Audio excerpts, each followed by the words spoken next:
Here's we have a really full house tonight. It'll be tough to sneak in everything in 50 minutes. The entire current editorial edition of the site's on. So rather than long-winded introductions, let's just skip in and start to go through the docket and try to get this in an hour. Guys, welcome. You guys know Matt and Robbie. They've been around. Also, Zach was here last week, and we even have freshman Kevin in. No longer a freshman, but we'll still call him freshman Kevin. No longer a student. No longer a student. I forgot about that nickname. That's for me, it's a throwback. Maybe it's what everyone still calls Kevin, but I think everybody still calls distinction. Kevin, at your desk at work, do you have a freshman Kevin name thing? Because we can make that happen. I don't right now, but I do have a bunch of UB like alumni arena stuff, so might as well do a little freshman Kevin name tag. I'm the youngest one there, so might as well. So you're the FNG then. Exactly. Everyone knows me as the kid. That changes faster than you can believe it. Oh, I can only imagine. So last week Buffalo took on Robert Morris, and the game went pretty much like everyone thought, score-wise. I got to relive the days of Turner Gill by following it on ESPN Live Stats as I sat in a very crowded airport terminal. And it was nice to see the final score. I'm very upset that I was talked out of a perfect brew peg pick by Zach and Matt last week because I had 38-10. They're like, oh, no, they're not going to score a point on us. Thank you guys for that. All you brew peggers can thank them when I don't win at the end of the year because a perfect pick this early in the year, that has set me up for at least the first 4 games. Catch up for the season. So Kevin, since you're our I took Kevin off. There we go. Hit the wrong button. I'll get this down eventually.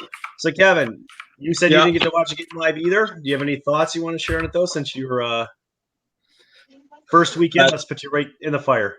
All right, perfect. Well, I didn't get a chance to watch it. I was actually at Bills Vikings, being the Vikings fan I am.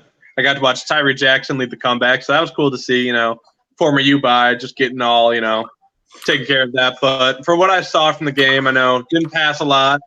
I'm a little bit concerned about that. I know 107,000 screaming fans are going to be kind of right down Matt Meyer's throat, so I'm a little bit worried about what I saw from the game, but from what I heard, there's potential. I know I was reading all of Zach's tweet updates, so Zach, I was able to kind of relive the game through his eyes, but I'm a little concerned right now. I mean, as concerned as you could be coming into Penn State, but happy with the Robert Morris win. We didn't Albany it, so that's really all that matters.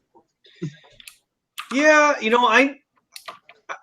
I'm twisted because on one hand I expect us to do that to FCS teams. On the other hand, we have Stony Brook and Albany in the not too distant past. So I guess I should be happier than I am.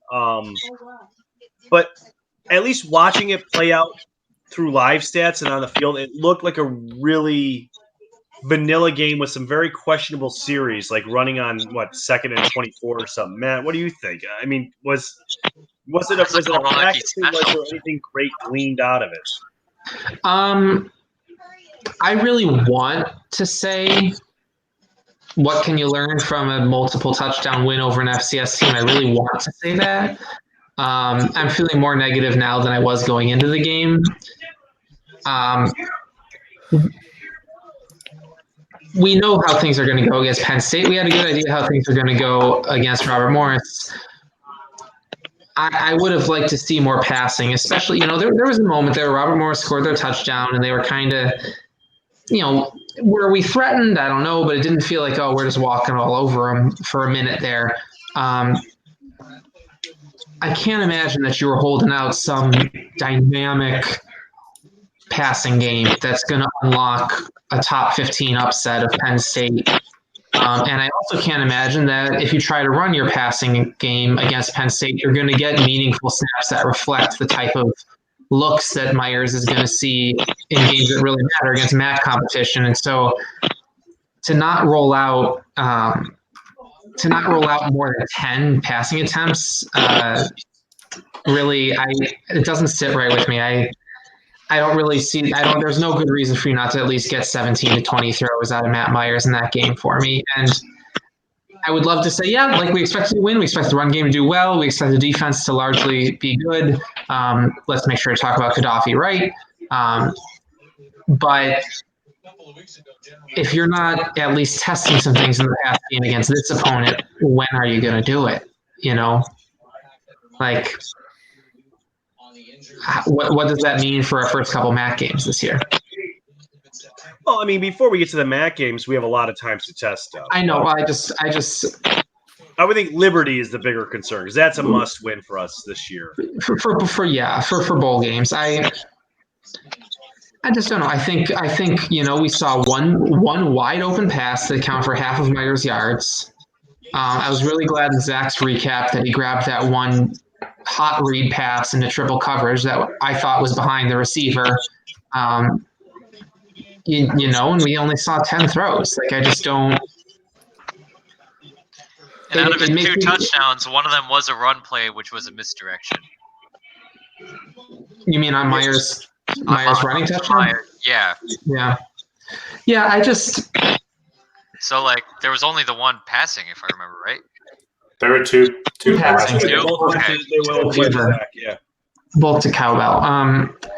I call him Cowbell. I like that. That nickname is now official. Oh, excellent! All right. Yep. I wish I had beer. Cowbell. You're watching. That's what we're going to call you. If you don't like it, just tell us. I mean, my main thesis in the Leipold era is like, I know that we won 10 games last year. It's hard for me to get excited watching Leipold teams. It was hard for me. Like Quinn drove me nuts too, but it was fun to watch Brandon Oliver do crazy shit. And like if it's hard for me to get excited, like. And like we know we're gonna have to pass the ball more than 10 times. Like at some point this year, we're gonna have to pass the ball more than 10 times. Why not do it against a team where our receivers are gonna get a little more separation? They're gonna have a little bit more of a height advantage. I'm glad you brought up separation. Because I want to ask Zach, like as someone who watched the game, the one complaint I heard from people when I wasn't watching was that Myers' passes generally looked crisp. His reads looked okay. I mean, he looked to be doing a good job, but that the receivers were not getting any kind of separation for him. Yeah. And now that none is not on the depth chart this week, we're right back where we were. Do we have the tools we need to have a passing game at all right now? I didn't see it. If we do, I didn't see it in the first week. Like. I don't know. It kind of felt like Leipold gave up on it before week 1. Even some of his throws were pretty decent, but like there'd be a cornerback right on the receiver's hip, and it was just off, which is one reason. Like I don't know. I feel like there's potential there, but then we didn't even look to get that chemistry going against somebody that's not from UB. Like Robert Morris is Robert Morris, but it would have been nice to see it against somebody else, and it just didn't even feel like Leipold felt like it was worth the effort. So I don't know. And there was the one pass that Matt mentioned that I thought was bad in live, and I rewatched the game and it wasn't great. But overall, it seemed like he was doing okay with what he had. I don't know. I was hoping we had Anthony Johnson a couple of years ago come out of nowhere from JUCO. I was hoping maybe somebody does something like that, but I don't know. I don't want to condemn it because what can you say on 10 passes? But that's kind of the whole issue, I guess. Yeah, we were talking offline before we came on live, and I just kept saying to myself, like, there's nothing we could have done against Robert Morris to prepare Myers for this next game.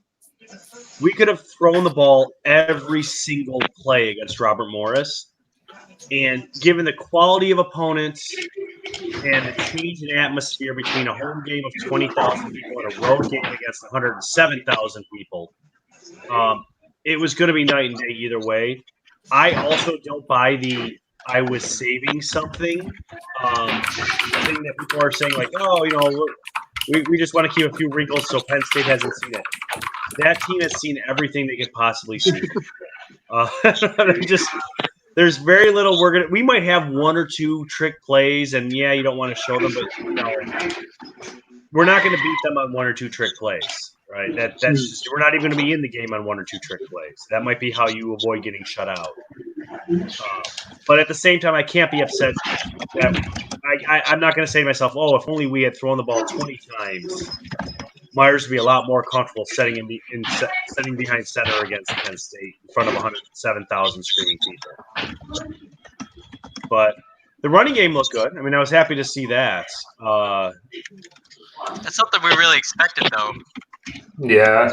If there was anything that we wanted to raise our expectations was if we had a really good day passing. Yeah. And defensively was another thing that I don't know. I was just looking at the stats again. I feel like Robert Morris kind of let us off the hook. I think they looked decent in the passing game. Their quarterback was 7 for 9, which is better than I would have hoped against our secondary, which I had They had 1 or 2 really impressive drives that kind of worried me. And watching them, Tim, I was concerned by them. Their running backs were, or maybe it was only one guy, but it felt like on those drives, on second and third and long situations, those running backs were getting through the first level without much. There was a hole there for them. Yeah. And it's one thing to say, "Ooh, I would have liked the linebackers and the safeties to catch them before we went for 12," but I sure would have liked him to not get the first 5 by hitting his hole exactly as they draw it up in practice. He was a smaller guy. He was like 5'9", 160. They were saying. Yeah, he was a tiny version of Marks. Yeah, but just those 2 or 3 drives in particular, it just felt like if they wanted to chunk off 13 yards, and obviously it's not entirely true, but they could get that guy through the line clean when they wanted to, it seemed like, and that was discouraging for me. And I think it was after Wright went out, but I'm not sure how much of that would have made. And he's out. I mean, that's just going to be right. He's going to be out for a good span of time. I heard twisted ankle, something possibly like high ankle, somewhere like there. Just anything. Sprain or something. Yeah, he's going to be out, and Antonio Nunn's not even on the depth chart this week. Which when Leipold doesn't put someone on the depth chart, that's when you know it's serious. Exactly. I mean, we're a short depth team, and we're even then just getting hurt. And then, like how Matt brought up, how their running backs are just getting through. Robert Morris is still an FCS school, so they're not having the biggest linemen. When you get to those FBS linemen, that's when the concern's really going to start to show. If you're allowing with a 15th ranked team, exactly, just 15. And the size they're going to have, and they have a very good backfield and a dual threat quarterback. Exactly, that's the concern of even in MAC play, like. When is they're going to be able to kind of break through with that size? Because FBS is always going to be bigger than FCS, and that's kind of a concern right there of how's the defense going to step up? Are they going to run more stunts, kind of work the offensive line a bit more? That's what I hopefully that's what Leipold at least saving his hand for. Yeah. I mean, there was a lot of talk about replacing Tyree and AJ and everything, but I think last week we pretty much talked about the real concern was the defense. Mm-hmm. This Buffalo as a whole only had 8 returning starters, 7 depending on how you count starters. Yeah. But 5 of them were on. I'm sorry. Yeah, 5 of them were on offense. On defense, we had 1 starter returning per unit. So 1 starting lineman, 1 starting linebacker, 1 starting defensive back. And more than the 38 points, I was kind of really concerned about. Not that Robert Morris scored 10, because I always figure anyone can score 7 points on just one play. But their drive was a consistent, in-your-face, 9-minute punishing drive on our team. And Robert Morris should not be able to do that to an FBS team. And it was either not prepared or they're not going to be ready for the season. Like, I'm hoping that they just got caught unawares, and it wasn't the only time they did it. They almost put up 100 yards. That running back they have almost put up 100 yards, if I remember correctly.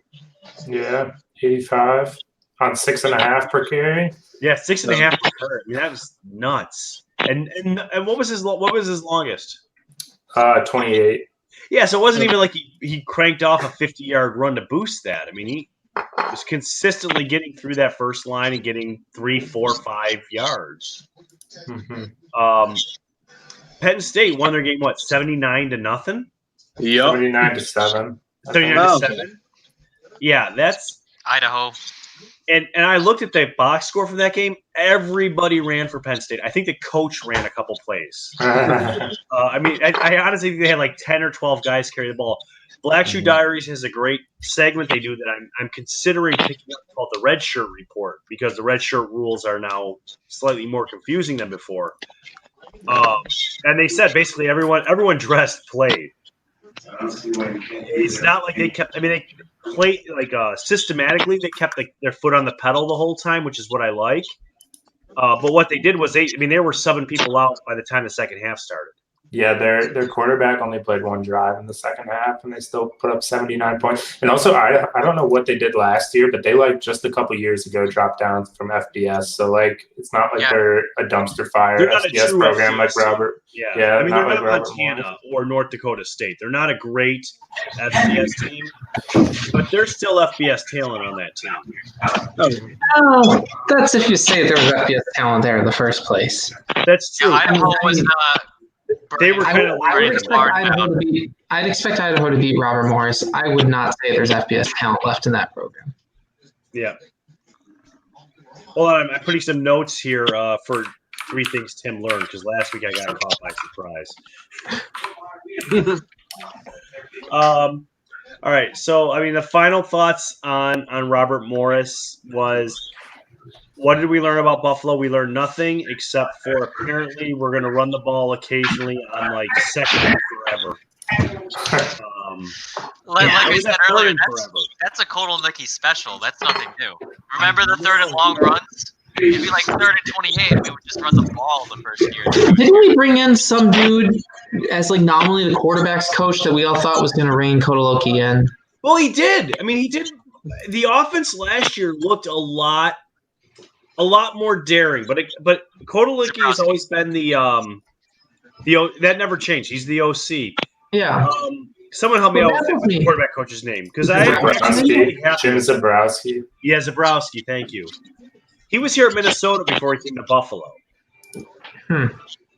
I think it's not like Tyree Jackson.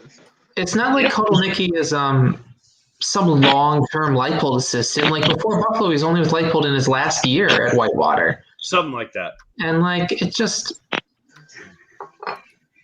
I'm not going to pass judgment just yet because I was extraordinarily rough on. I know you guys can because that's your personality. That's cool. Not that there's anything wrong with that. I was extremely harsh on him in his first year at Buffalo. Yeah, the first year you get a pass, but the second year was just See, I'm the opposite. I was a jerk. I was not kind. And then in years 2 and 3, he looked better. And maybe it was coaching changes that were brought in or whatnot. The running on second and forever made me scratch my head. That was kind of we were way up in the score, so maybe play conservative or whatever. But at the same time, we only threw the ball 10 times. It might have been nice to throw it more. We learned we have a kicking game. Woo! That was exciting. That was probably the most exciting part of the game for me was a 40-yard field goal. Yeah. I should let someone else talk. Go ahead. Oh, no, I was just going to say, I agree. I think pretty easily that was the one thing that I would take away is a good thing. Most of our other good things, our running and our blocking, were just well, this is Robert Morris, but at least the kicking game in theory stands up against other opponents. If you kick the ball through the end zone against Robert Morris, he'll kick the ball through the end zone against Penn State. Yeah, so even aside from the field goal, I was just looking at this. McNulty, who on the depth chart says he won the kicking job, which he should have, was 5 for 6 on touchbacks even. So, that's pretty solid. That's a touchback at Penn State. Yep, exactly. And he made every extra point, which extra points are a little different. There's more pressure. Penn State's going to rush harder. But we made every extra point. We made a 40-yard field goal. I don't think we did that last year. I'm trying to remember a game where I was not having a heart attack every time the extra point team was out. Thanks for Rob Money Mitch. Yeah. There was concern every game. Didn't matter what day of the week, we were concerned for that kicking game. We have so many people on, it's very hard for me to switch between view modes here. There we go. That's how I enjoyed Zach, though. Just prime time. Finally, the spotlight I deserve. Don't we all? All right, so now let's talk Penn State. Now, I was traveling last weekend. I was out in Seattle at PAX, which was a ton of fun. I played a lot of classic NCAA football that I plan on running about. By the way, I simulated the UB Kent game from that version of NCAA football, and we won that. I think it was 8 out of 10 times. I ran that simulation. So how many times did they have equipment, though? Twice. Oh. They played without pads the other times.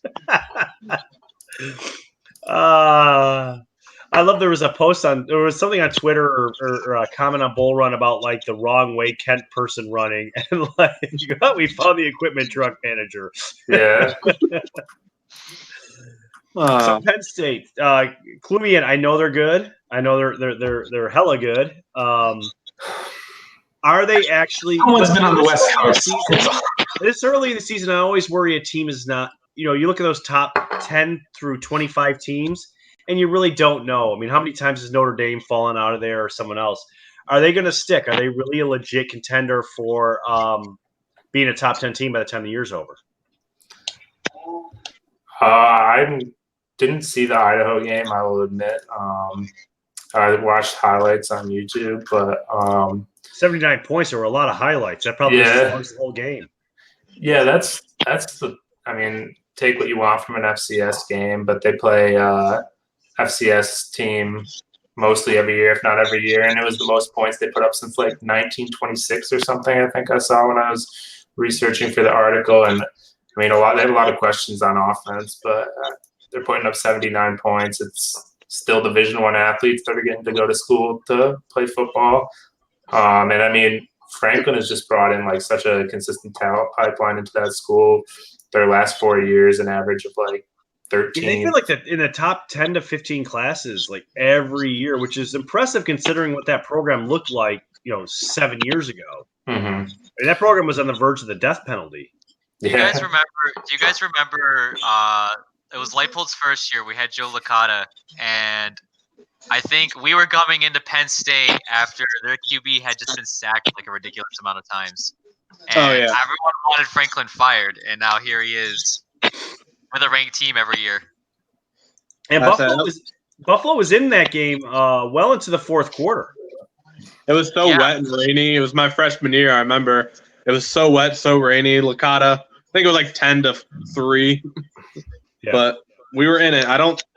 Let's hope it rains on Saturday and slows the game down a little. I know, anything to help the running game. I mean, I think that's the only way we can look somewhat respectable. I think if it gets to a high-powered throwing it around, we're going to be in trouble because we've only thrown the ball 10 times all year. We're saving it. We're saving it for this is the moment. We'll come back. We'll circle back to this, and we'll all eat crow if Leipold has like this secret giant like binder full of pass plays that he's saving for Penn State. I look forward to a crow dinner. I would love to be wrong. Yeah, same. That just drags across the ground when he moves it. Of just pass plays. Yeah. Penn State does defense really well. Now they do offense really well. The last time we played them, they did defense really well. Their offense was, and they beat us. I think it was like 28-14 or something like that. They did Christian Hackenberg back then. Yep. Yeah. Sackenberg. So I guess so. The question is, how much better than Idaho do we look? Not do we win? Although again, I'd love.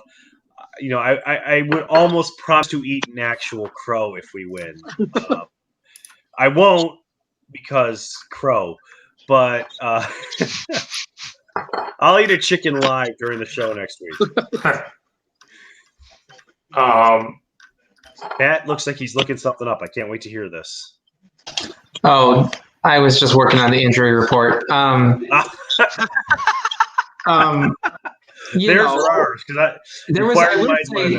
There was a very good article in I didn't retweet it, but it came across my timeline from Penn Live this week that kind of spoke to the differences between James Franklin and Lance Leipold, and it's very complimentary of Leipold as a teacher and as someone who coaches know will develop talent, and like really relived kind of the close call for 3.5 quarters at least of that game in the rain a couple of years ago. Yeah. I should find it and make sure that we put it in somewhere because it's a good read. It doesn't tell us anything we don't know, but it puts it in a nice outsider's perspective. We'll get that up in the fan shots. Yeah, I will say too, to kind of the question of, I do think that Penn State is the real deal. I think Franklin is the real deal. I think he's in the mix of recruiting and actually being able to manage talents and personalities. I think he's a top 5 coach in the country. And I think it's not just where he's at now following a death penalty, it's how quickly, or close to the death penalty, it's how quickly he almost got there right after, even with scholarship restrictions. They've been under restrictions, and they've been a pretty good team for a couple of years. It's not like the team is loaded with talent. I mean, they've kept Ohio State out of the Big Ten championship 2 of the last 3 years or something like that. Like they are in conversation, which is almost enough to make me a Penn State fan. Just gonna say.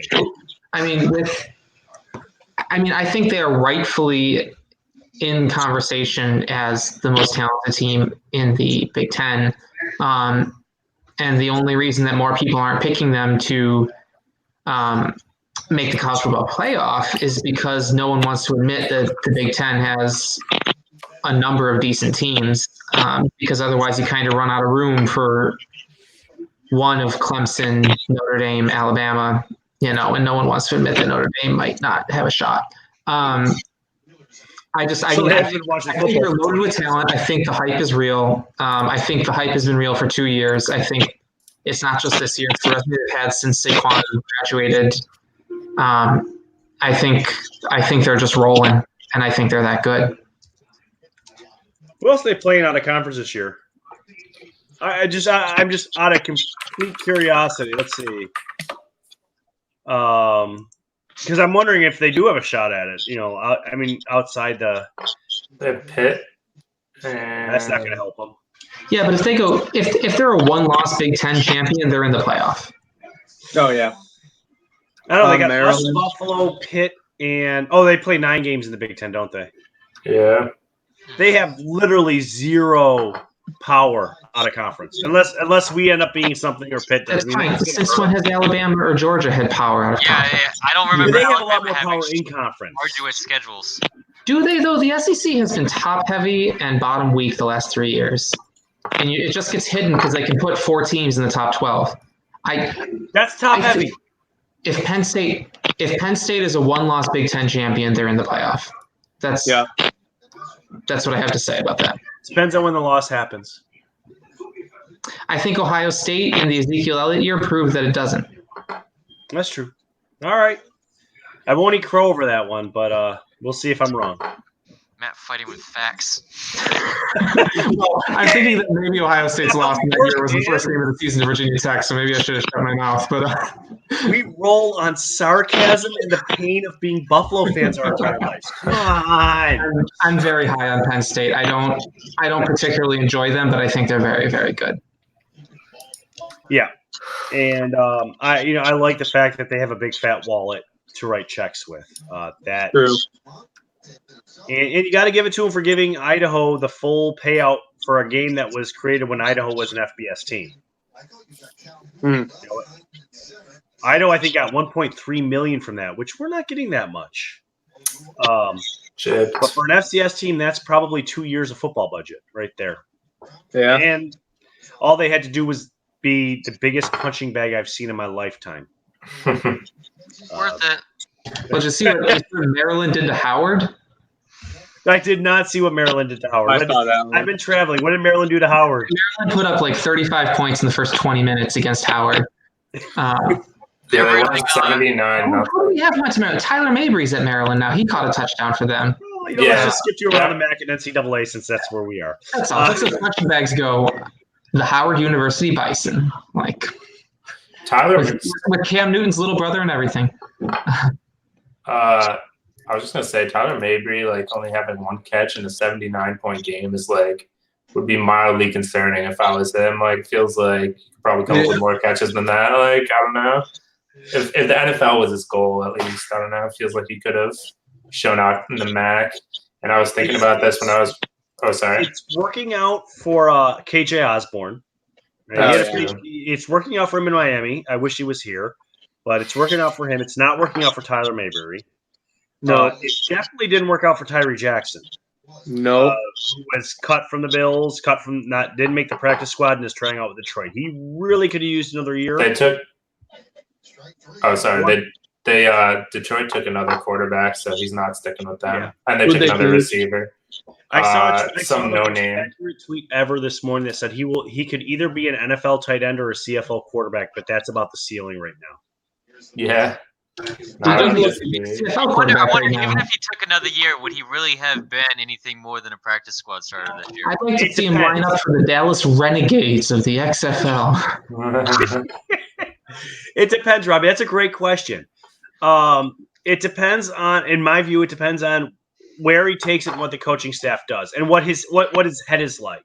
Mm-hmm. If he comes into this year and he has a decent quarterback coach, which I think he had here, but he could have had elsewhere, and his literal goal this year is to develop his fundamentals and develop his reading, he could have had a better shot. I think he also had like a standing offer to play at Auburn, and he passed it up to go to the NFL. So or Miami even. I know they wanted there's a lot of places that would have taken him where even if he didn't play a lot, you look at the way it worked out. He was an undrafted free agent, right? So it's not like he got drafted by the logic. I think was it was going to be a weak NFL quarterback draft last year. That's the sweet spot. I feel like somebody got in his head too that he was going to go much higher. We all believed it. Well, most of us believed it. If you're watching and you didn't believe it, you can point at me and laugh now. I thought for sure he would be a mid to early round pick, and I think Christian Sokoli convinced me of that. Like Sokoli was not on a lot of radars until he did the combine, and he had these physically amazing numbers. And Seattle took him just to say, "Oh heck, we just got to see what we can do with him." And it didn't work out for a long-term NFL career. I thought the same thing for Tyree. I thought someone was going to say, "Look at what this kid physically can do. Let's get him in and see if we can do something." And it just didn't work out. I think mental cost him in the end. Just even against the preseason game against the Vikings' fourth fifth stringers, he looked lost was the issue. Blitz comes in, he's in trouble, and that's why I was rooting for him, but I really wish he just would have went to Miami with KJ. I think he would have been great there. Yeah, he could have used another year in here. But, I mean, honestly, if he's lost in Buffalo camp, you don't think he would have been lost with a different playbook in Miami?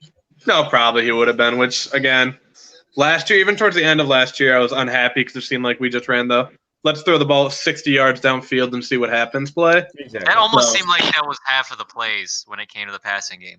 Pretty much. He would throw I still think that helped the running game. I still think that helped the running game. And we'll see this year if the running game holds up. Yeah. I mean, Robert Morse is a hard guy, but I think a lot of teams were just like, look, we got to drop people back because this guy will just throw the ball 60 yards. He'll sneeze the ball 50 yards downfield. Exactly. And that's why I wish they just ran a little bit more complex offense for him. And that's why, I mean, on the draft board, he was best available for 3 rounds, I think. Yeah. So, I mean, the experts had him. They were shocked when that one quarterback went that was actually receiver. It was just like, it was a tough time. Drew Anderson came closer to the NFL. That was not lost on me. No, he got cut. He was on it for 1 day. Yeah, he was cut. He was on the practice squad for a day. Oh, he got cut by Kyle Floater, I think, actually. Yeah. But I mean, I'm a big fan of Anderson still. So. And, and the funny thing is I was thinking about it. I remember when they chose Tyree over Anderson. I remember because Tyree got hurt and Anderson came in and he was just lighting everything up. And Tyree came back and we're like, well, why would you take Anderson out? I think Anderson got hurt too, but the logic was, well, Tyree's a sophomore. He's going to be around for 2 more years. Anderson has only got, another year. So let's go with the young guy. And then they both leave college at the same time. Oops. Exactly. So no surprises around the MAC. EMU had the only meaningful game in the conference last week. Yeah. Almost everybody had FCS games. or we're on the Power wrong end of a five. payday game. Yeah. I was watching the Kent State Arizona State game, and I don't have any like crazy analysis, but they kept that closer for a while longer than I expected. They got a Kent quarterback. State too. Them and Yeah. Miami. Miami has a quarterback too. I may be coming around on my prediction that Miami's going to suck early in the year because they always do. Yeah. Hey, I've been saying it. I've been the Miami fan here. I am going to Ohio screenshot scares me. that and use it someday. You've been the Miami fan. No, they got a quarterback. Kent has a quarterback, which is kind of scary because they're going for that Falcon fast offense, and they didn't look terrible.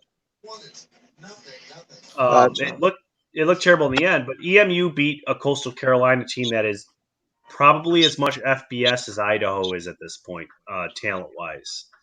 Mhm. So we learned literally nothing.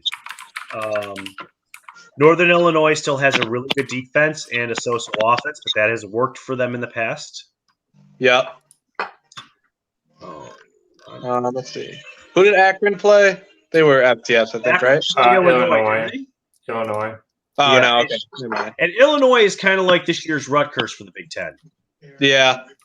And speaking of Rutgers beat UMass.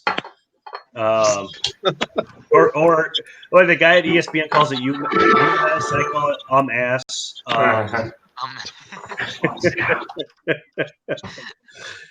But yeah, they are looking like they made the wrong decision football wise by leaving the MAC because they're spinning backwards. Unless But we my our team, I don't know how you do basketball, it. I know. Yeah. You know what I mean? In the A10 I'm basketball, so proud of the basketball because they had Calipari for a couple of years in the 90s. Like, whoop-de-doo. And You know, if it's not. you've talked to them about basketball, they'll say Well, that they're a basketball powerhouse because They or play they in the play A10 basketball, or they play basketball powerhouses. and They're like, lose oh, to who's going like, to come watch our games against Ohio or Buffalo? yeah, That's kind of their logic is basketball carries that department. Yeah. which like basketball and men's hockey do carry that department, but they're not But it carrying it wouldn't very affect high. men's hockey. Yeah. It's not carrying it very high. You know, They're not lighting the world on fire by any means Yeah. with either of those sports. So yeah.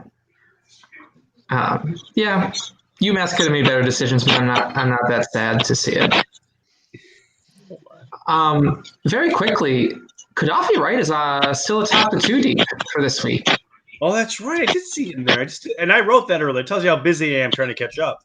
But then again, so was Antonio Nunn last week. So is Antonio, but Antonio Nunn's off it this week. Yeah, Also, he's on it this week. we have successfully removed the or from Alex Minalti or Jackson Baltar. I think we still got one on the line. McNulty, I hope he got a lot of confidence from that. I hope he doesn't get Yeah. shaken by because Well, misses are going to happen. For reasons which I feel safe saying on this venue, like I don't need to ever root for Balter to kick, you know. So we can just go with McNulty for as long as we want to go. Yeah, I loved not panicking when UB was lining up for an extra point or field goal. It's I nice. watched some of the replays, and it wasn't even like, oh, snuck it in there. It was either McNulty's really, really great, and or the coaching is better on special teams this year. We'll see. I'm waiting until after this game. I'm like, I just don't trust it yet. It's like I'm anticipating it's like when you go to the first tee box and you got people behind you and you shank your shot and then you got yips for the rest of the day. I feel like that might be what happens with our kicker in front of 107,000 people. Like, I don't know. If we're good, then. Do we get in field goal range though? I'm treating Penn State like anti-Robert Morris. I'm not going to learn anything from this game. Unless UB wins, or UB keeps it really close. Then I'll learn like, oh, wow, they were hiding a lot. But if we go in there and Penn State, delivers a beating, I will be no more convinced this team is good or bad than I was after beating Robert Morris. I just think beyond even if our physical talent is as good as advertised or looks good, we're such a young and experienced team at this point in time. Oh, yeah. And this is such a tall order. Yeah. Liberty's kind of felt like the season opener. Like Yeah, a while. I kind of feel like Liberty's where we're going to start to get an idea. Although Liberty's looking like they're struggling a lot in the post-Gill era. They got shut out at home by Syracuse, which, I mean, Syracuse is Not terrible. top 25-ish, They're but good yeah. now. I don't know. The offense is supposed to be the strength of that Liberty team, so getting shut out at home isn't the best sign, but I think they had Also, negative 60 Dino rushing Favors yards. with Syracuse. Negative 60. I didn't see that. I saw something ridiculous. They had like negative rushing yards. Probably stats. You Like think? the way Syracuse plays now is just like at Bowling Green with Dino Babers because he's the coach there now, and where the defense gets barely any resting time. It's not a good sign if you get shut out by a team like that. See, what'd you find, Zach? I'm working on it. Liberty had -4 net rushing yards on 34 carries for an average of -0.1. There you go. So close to getting over that 0 mark. So that's what it was. They had 60 yards rushing, but they lost 64 yards on various plays. I wish it said on how many. I would be willing to bet a lot of those were sacks. I would hope so. Yeah. Well, let's see really if it hope says so. the sacks. Well, hey, no, we play them. I hope they do suck running the ball that much, but I would just bet it's. Yeah. I don't think they're going to keep Yeah, going. they got okay, that's what it is. They got sacked 8 times for 51 yards. Yeah, okay. Yeah. That's So they a can tough apparently one. run the ball halfway decently, I guess. Because Syracuse is not a bad team by any stretch. I mean, they're not. I don't think they're a power team this year, but I think They're top respectable 40 is ACC. reasonable. Oh, yeah. I mean, no one's going to touch Clemson in the ACC, but they're going to be up there because Florida State's bad now. They blew that game to Boise State. You know, Clemson to me is the Matt Johnson of ACC football programs, and Matt will know what I'm talking about because Matt irrationally hates Matt Johnson's face. I have no reason to dislike Clemson. I just do. As long as you admit you have no reason. I have no reason. I don't know why. There's Yeah. so many teams in the ACC to dislike, but for some reason, all my folks is into Yeah. Clemson, whether they're good or bad. I just dislike them. Yeah, I you know, I mean, Dabo Swinney's got. There are reasons for me not to like him, but I like Clemson quite a bit, as much as I can, I suppose. Maybe that'll change now they live in the Carolinas. Maybe that'll change. Maybe I'll just grow to dislike them all. But compared to When you walk into Walmart, you start seeing the Clemson gear. You'll start. I don't go to that store. I'm one of those people. Good choice. I think that they're the devil. But Matt's too good looking to go to Walmart, says Mrs. Bull Run over in the corner. I think any conference that has Louisville in it has a very clear winner for like the most hated member of its conference. There's no reason academically, there's no reason geographically, there's no reason whatsoever for Louisville. Yeah, I got nothing. I got no reason to hate them, but I know. I just now want to talk about how I hate Louisville. That's all. Yeah. I read a great book on Louisville. What? I read a great book on Louisville, and it made me hate them a little bit. Not gonna lie. What was the book? It was like the downfall of Rick Pitino. It was all about the college basketball scandal. It's a great book. I recommend it. It was short, but I find it odd that there's still people that try to defend Rick Pitino. no, I read all the things he did and stuff, and it was all about his downfall. And I went to Louisville for a conference. It's a horrible campus, if we're being honest. There's nothing to do. It's poorly laid out. It's dirty. Just did not like Louisville. Let's just hope that one live viewer right now is not in Louisville. If you are, I'm sorry, but you should move. Dang it, there goes our sponsorship from the Louisville Board of Tourism. We had a good run. Papa John's probably doesn't like us much right now. That's okay. We're Buffalo fans. Papa John's pizza sucks. Exactly. Honestly, most brands of pizza suck. It's all about Santora's Pizza Pub and Grill.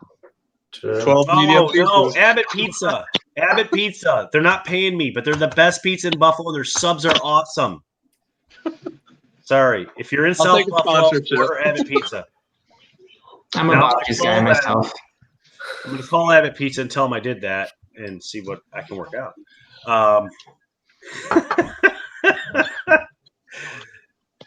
Okay, let's move on to predictions since I think we've covered the substance of the show here.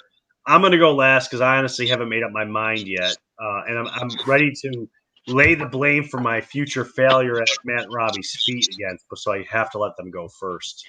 Or no, Matt and Zach's feet again. All right, so Robbie, we're going to start with you though. Predictions and one funny or insightful thing that'll break the tie if you're tied amongst the editors. What do you mean by one funny or insightful thing? Well, it's either funny about Penn State or insightful about how Buffalo's going to reach that score. Same as the Bull Run comments. Oh, okay. Gotcha. Penn State's going to win 44-13. Buffalo's going to score one touchdown in garbage time, about 5 minutes left in the fourth quarter, and it's going to be by Jarrett Patterson. That's a bold prediction. Our best running back will score a touchdown. All right, Kevin, you're up. All right, I'm going Penn State 54, UB 6. I think we go for 2 and miss it on our one touchdown because we're trying to hide our kicking game from the opponents.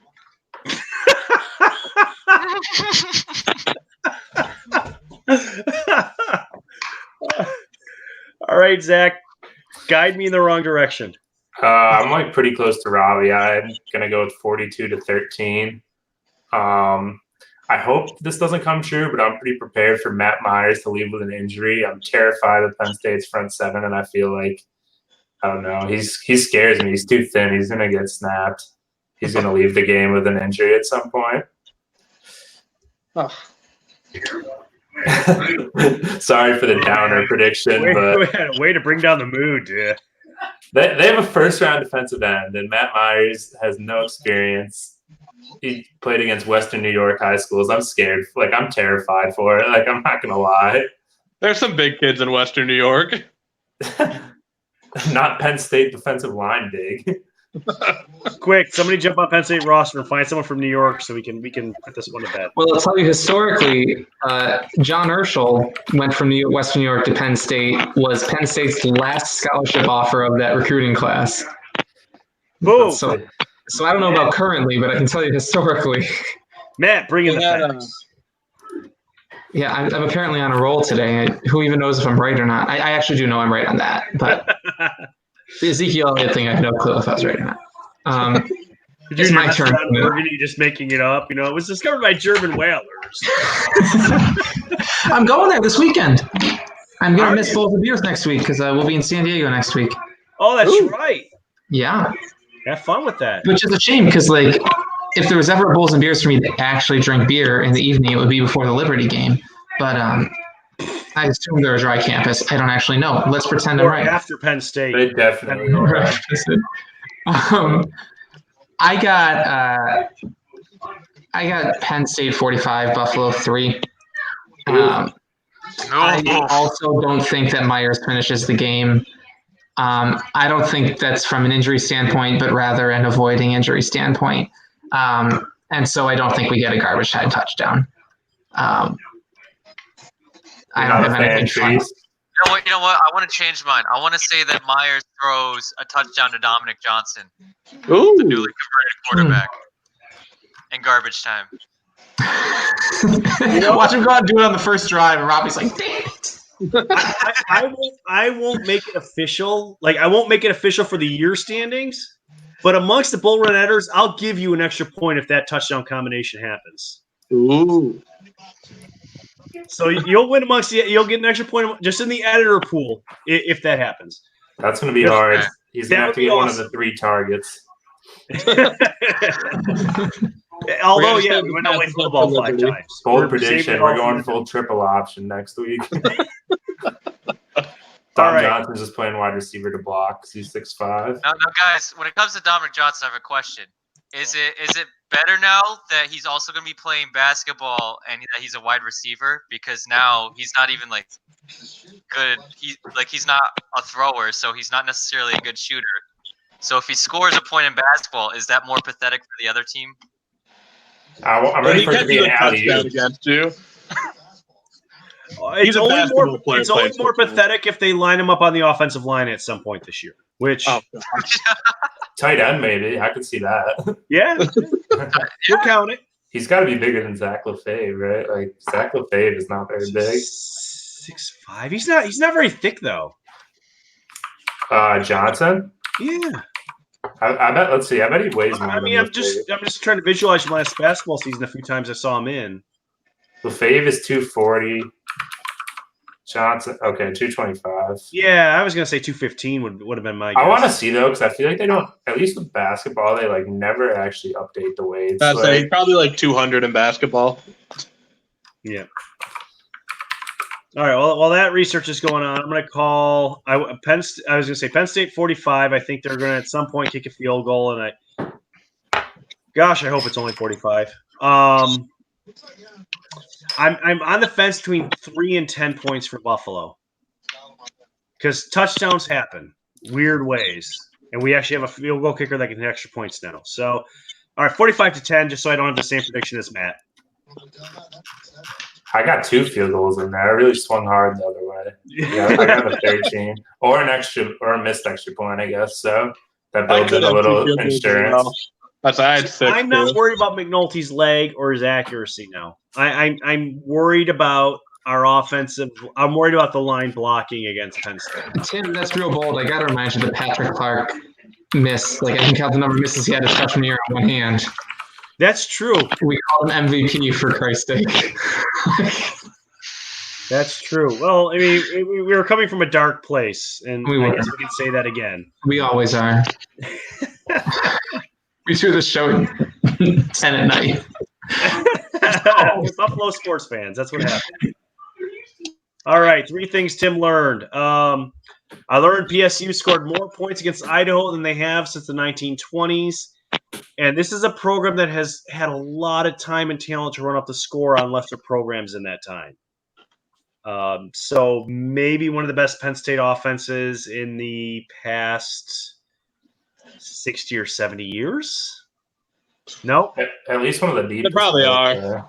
Yeah. Since they're rotating in the second unit. I learned that James Franklin has officially gotten Matt's seal of approval as the real deal. And I'm going to throw a bonus one onto that one and say that that Lefebvre's nickname is now Cowbell. If you're in the Bull Run comment section or any other area, that's how you should refer to him unless he objects to it publicly at some point. And finally, I learned something. I had something confirmed that I kind of already knew, but I was happy to hear it. UMass made a really crappy decision deciding to hold on to the A-10 basketball and football independence. Either go FCS or get the heck out of the A-10 should be the lesson of the day. All right, guys, we can do sign-offs if you got anything you want to say or shout out, or we can just head off to the post-game party because our Week 1 Brew Peg winner decided not to be here. It's a little late at night for Ziggo. That's fair. Yeah, that's fair. We respect it. It's here earlier for me than everyone else. Conrad, I think, is just getting out of bed. Is the sun up over there yet? The sun's always up in Hawaii. When I was in Hawaii last year in the fall, I woke up and the Bills game was already in the third quarter. It was weird. I got home. I was at PAX in Seattle, and I got home on the first night, Friday night, and I said, okay, I'm going to sit down and watch some college football, and I realized, wow, everything is done. This is what life is like for people in the West Coast. Like, I can watch, like, Pac-12 after dark's not after dark. It's Pac-12 after dark is like it's over. Dinner time. During light. Well, thanks for watching, whoever's watching live, and thank you for watching if you're watching this recorded. Keep up with Bull Run until Saturday. We'll keep the articles coming, and hopefully we'll have a really awesome crow eating session or chicken eating session next week when we're proven wrong and the Bulls upset Penn State. Horns up, have fun, everyone. It will